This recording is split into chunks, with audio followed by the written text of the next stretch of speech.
banyak mengenai sahur, saya ingin kita bersama untuk memikirkan berapa banyak kebutuhan kalori kita dan sebenarnya kita status gizi kita di mana, gitu ya, sahabat pemirsa ya. Jadi kita hitung dulu, sebenarnya saya ini masuknya gemuk kah, kurus kah, atau normal kah? Bismillah, jumpa lagi bersama saya Tri Widawati di kanal RHS Tri Widawati, tempat berbagi informasi seputar obat dan kesehatan. Sahabat pemirsa, saat ini kita sudah memasuki bulan suci Ramadan dan tentunya umat Muslim atau umat Islam melaksanakan ibadah puasa. Dan terkait ibadah puasa, sangat disarankan untuk memilih jenis minuman maupun makanan yang sehat yang tentunya agar puasanya bisa berjalan dengan baik dan lancar dan tubuh tetap fit. Nah, untuk itu pada kesempatan kali ini telah hadir bersama kita seorang narasumber yaitu Profesor Dr. Dina Kemalasari, spesialis gizi klinik. Beliau akan menjelaskan kepada kita terkait nutrisi apa yang baik dan yang sehat tentunya pada saat sahur maupun pada saat berbuka puasa. Nah, jadi sebelum kita mendengarkan penjelasan, ada baiknya kita sapa dulu ya, beliau ya. Assalamualaikum, Prof. Dina. Assalamualaikum, Kakanda Dina. Waalaikumsalam. Waalaikumsalam warahmatullahi wabarakatuh. Sehat, Kak? Waalaikumsalam warahmatullahi wabarakatuh. Dokter Tri Sehat, sehat, Prof. alhamdulillah. Sehat, alhamdulillah Dokter Tri. Terima kasih, Prof. Sudah bersedia hadir di kanal YouTube ini untuk berbagi informasi dan pengetahuan kepada kita semua terkait bagaimana nutrisi yang benar selama bulan suci Ramadan. Barangkali langsung saja ya, Prof, dijelaskan kepada kita semua. Baiklah, Dokter Tri. Baik sahabat pemirsa sekalian. Jadi di sini kita akan membahas sebenarnya apa nutrisi apa yang tepat yang bisa kita aplikasikan di bulan puasa ini. Baru masuk puasa kedua ini ya. Tapi kita inginnya makanan kita ini bisa membuat kita tetap fit. Jadi pada umumnya jadi dilema ya, kadang-kadang orang kalau mikir puasa lemas, kemudian kalau mikir udah makan itu udah nggak sanggup aja terpenuhi kebutuhannya, habis itu nggak banyak kegiatan. Padahal kalau kita bisa mengatur pola makan kita, kita tentunya bisa memenuhi kebutuhan gizi kita. Nah, jadi kita mulai dengan sahabat permisa, kita mulai dengan sahur aja ya.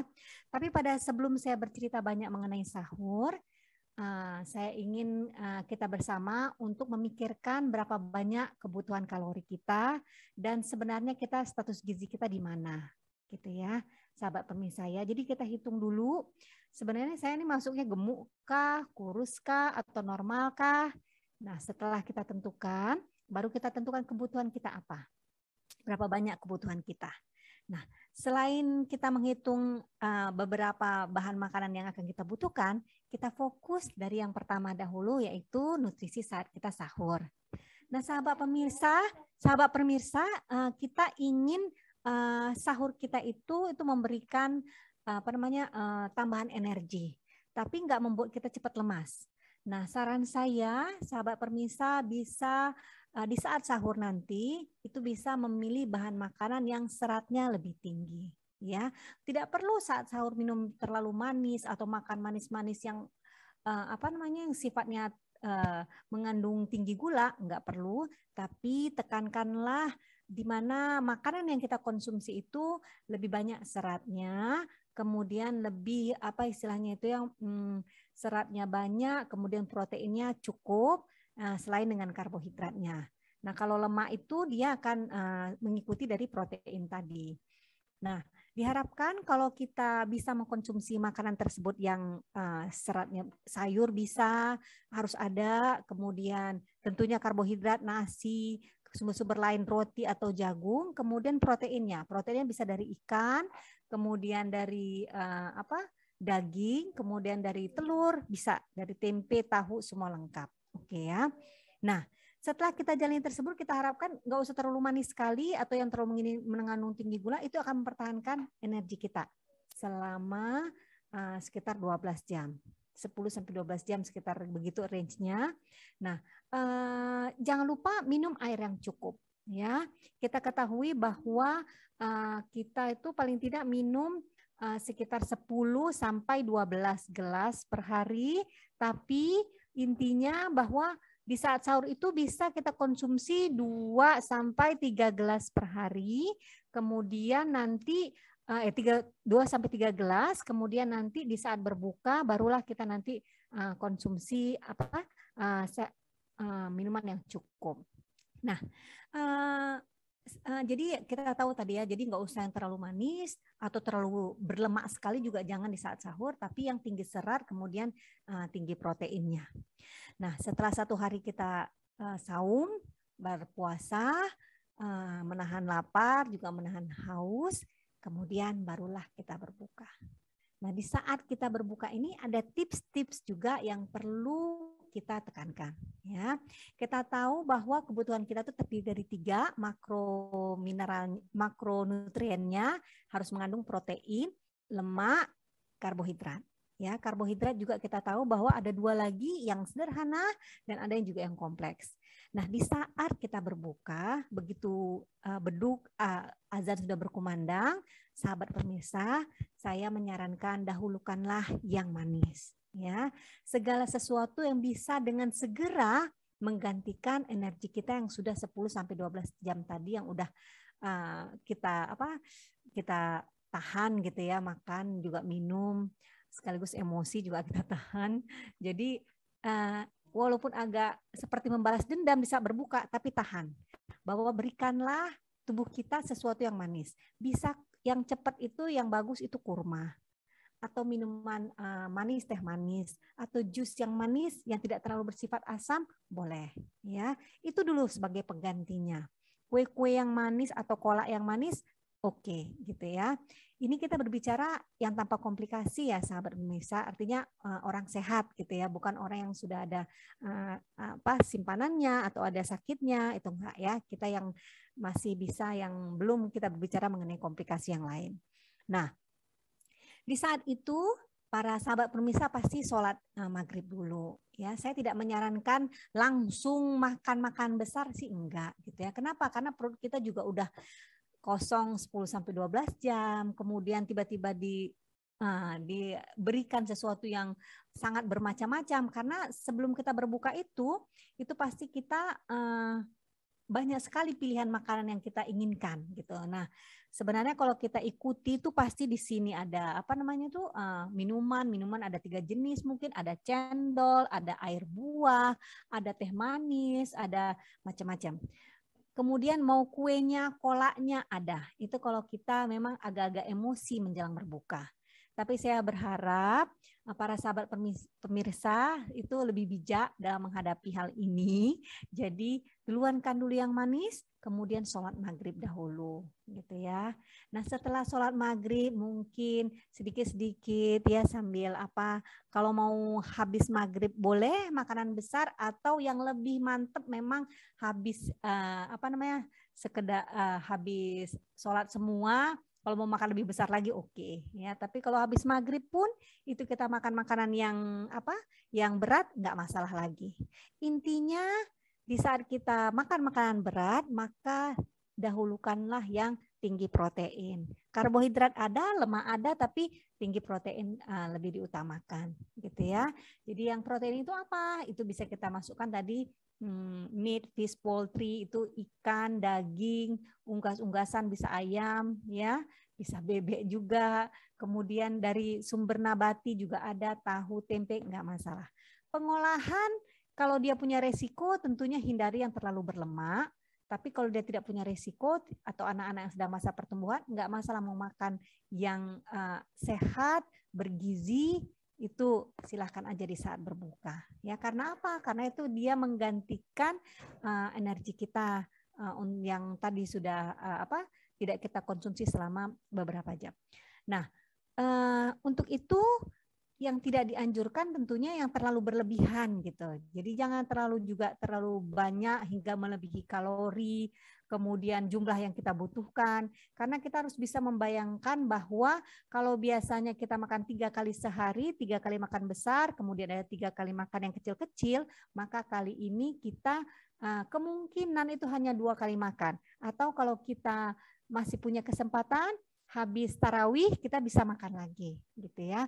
Jadi nggak perlu terlalu berlebihan dalam atau melebihi dari kalori yang dibutuhkan. Jadi sedikit-sedikit saja. Jadi sehabis kita azan, kita sekitar 20 atau 30% kita konsumsi yang manis-manis, kemudian masuk ke waktu habis maghrib, boleh kita tambah dengan yang protein tadi, kemudian habis isya atau tarawih tadi sekitar 30% lagi. Ya, jadi dengan demikian perut kita pun tidak terlalu terlalu menerima beban yang begitu besar. Akan lebih baik kalau sedikit saja dari porsi malam itu bisa kita penuhi. Karena kita harus menyimpan lagi porsi di sahur. Ya, itu yang 100% itu untuk yang bagian dari makan saat berbuka. Nah, sahur lagi ada. Jadi umumnya biasanya orang itu berpikir bahwa bulan puasa itu untuk masa menguruskan berat badan, tapi kalau tidak dikontrol atau tidak kita atur pola makan kita, maka justru sebaliknya. Justru di bulan puasa ini berat badan kita semakin bertambah. Karena apa? Karena variasi makanan yang bertambah banyak, kemudian berkumpul dengan keluarga itu juga memberikan rasa kebahagiaan, sehingga kita makan pun enak, semua enak. Jadi pada intinya adalah coba sebarkan porsi-porsi tadi, bagaimana porsi untuk sahur, kemudian saat berbuka, kemudian setelah sholat, itu bisa dibagi dengan rata berdasarkan apa yang sudah kita lihat dari diri kita tadi, status nutrisi kita dan kebutuhan kalori kita. Nah, jadi kesimpulannya para sahabat pemirsa sekalian, bahwa kenali dulu bagaimana status nutrisi kita dan kebutuhan kita, kemudian kita mengaplikasikan saat kita berbuka puasa dan sahur. Ingat, di sahur lebih banyak serat dan proteinnya, di saat berbuka tinggi yang manis-manis, kemudian setelah berbuka yang manis, setelah kemudian kita sholat maghrib, setelah sholat maghrib boleh makan yang tinggi protein dan tinggi karbohidratnya.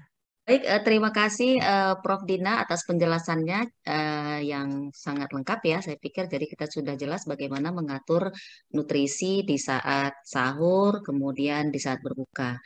Terkait yang dijelaskan tadi, masalah kita mengetahui kurus gemuknya itu gimana ya, Prof? Kita ingin mengetahui kurus atau gemuk kita. Ya, jadi kita melihat status gizi kita, maka ini sebenarnya mudah sekali. Kita tinggal menghitung berapa tinggi badan kita sekarang, kemudian kita menghitung berat badan kita sekarang. Tentunya dengan pakaian yang minimal, jadi jangan ada saat menimbang berat badan, bagusnya pakai timbangan yang digital, jangan ada taruh handphone di kunci atau handphone di kantong kita, semua udah dalam keadaan ringan. Kemudian kita hitung berat badan kita dan tinggi badan, maka kita punya dua, yaitu berat badan dan tinggi badan. Maka tinggi badan ini kita konversikan dulu ke dalam meter. Jadi kalau dihitung dalam sentimeter, kita hitung dalam meter. Nah, rumusnya adalah kita ingin menghitung indeks massa tubuh. Caranya adalah dengan menghitung berat badan dibagi dengan tinggi badan di dalam meter yang dikuadratkan, gitu ya. Jadi bukan semua dikuadratkan, enggak, hanya tinggi badan yang dikuadratkan. Nah, jika sahabat pemirsa nanti menemukan bahwa nilai hasil indeks massa tubuhnya antara rentangan 18,5 sampai 22,9 kg per meter kuadrat, maka itu termasuk normal. Nah, jika di bawah itu, di bawah 18,5, maka itu termasuk berat badan yang kurang. Kemudian jika di atas 22,9 itu sekitar 23 ke atas itu termasuk overweight. Nah, jika dikatakan kegemukan atau disebut obes, maka itu di atas 25 kg per meter kuadrat. Nanti bisa pakai kalkulator, hitung-hitungnya, kemudian diikuti aja rentangan normal tersebut, insya Allah dapat status gizi yang normalnya. Baik, terima kasih Prof. Jadi sudah jelas ya sahabat pemirsa, bagi yang bertanya-tanya bagaimana mengetahui apakah saya ini kurus, normal, atau gemuk, jadi mengukurnya dengan cara indeks massa tubuh ya. Jadi berat badan per tinggi badan tadi dalam meter kuadrat, itu nanti yang akan dihitung dan tadi hasilnya sudah disampaikan. Jadi barangkali mengenai masalah minum Prof, minum ada informasi bahwa teh dan kopi sebaiknya juga dibatasi konsumsinya karena bisa memacu metabolisme. Itu bagaimana ya, Prof? Jadi yang penting kita ketahui adalah kebutuhan air kita. Jadi rehidrasi itu sangat penting. Jadi setelah hidrasi kita selama 1 hari penuh, kita kondisinya dehidrasi, jadi kita perlu hidrasi, ya. Jadi perlu tercukupi kebutuhan air kita. Sekitar 2 liter atau bahkan 2,5 liter itu akan lebih baik lagi. Jenis airnya memang ini sangat tergantung, ya. Kultur di masyarakat kita juga kalau yang namanya teh manis itu udah melekat betul, ya. Bahwa kita kalau apa-apa teh manis itu seperti udah minuman utama. Nah, memang perlu dibatasi untuk teh, ya, apalagi dia dikonsumsi saat makan, terus sebenarnya tidak disarankan. Kalau mau disarankan justru saat makan itu minumlah minuman yang seperti yang bersifat asam, jus kopi juga mungkin Trido bilang bahwa juga memacu metabolisme itu sebaiknya dikurangi dulu, ya. Kemudian yang ringan-ringan saja yang mengandung untuk sementara ya gula untuk mengembalikan tenaga kita itu diperbolehkan. Tapi kalau udah terlalu berat sekali yang tiap waktu itu selalu yang manis-manis ini juga membahayakan kondisi tubuh kita gitu. Jadi harus dihindari. Mungkin demikian Dr. Tri. Terima kasih Prof atas penjelasannya yang sangat jelas dan tentunya sangat bermanfaat bagi kita semua. Baik sahabat pemirsa, demikian bahasan kita kali ini. Mudah-mudahan bermanfaat. Terima kasih sudah menyimak. Billahi taufiq wal hidayah. Wassalamualaikum warahmatullahi wabarakatuh.